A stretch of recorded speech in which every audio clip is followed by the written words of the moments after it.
What's up, investors? My name is Artem Dikarev, and in a couple of minutes you will know what is financial planning. I will first give you a professional definition and then I will explain it as easy as I can with examples. And if you want to learn personal finances and investing by watching such short videos, please consider subscribing to my channel and liking this video to show the support for the young creator. Many more videos are coming. Thank you so much, and let's get straight to the point. Alright, so financial planning is the process of estimating your financial resources and planning future spendings accordingly in order to maximize the benefits of capital spent. And here is an example. Financial planning can be done within businesses, or it can be personal financial planning as well. But the idea is the same, and it is to see where are you in financial terms right now and where you want to be, as well as planning how you want to achieve those goals. Think about financial planning as you would think about any other planning. You estimate your current situation, set the goals,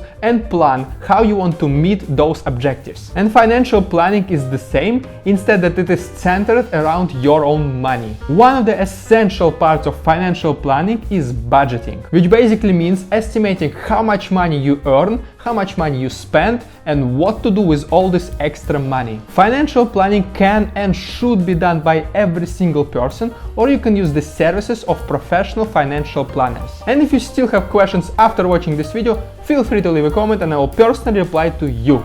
Check my other videos to see if there is anything else you want to learn about personal finances and investing. Thank you all so much for spending this couple of minutes with me. I really hope that you learned something new today and it was straight to the point.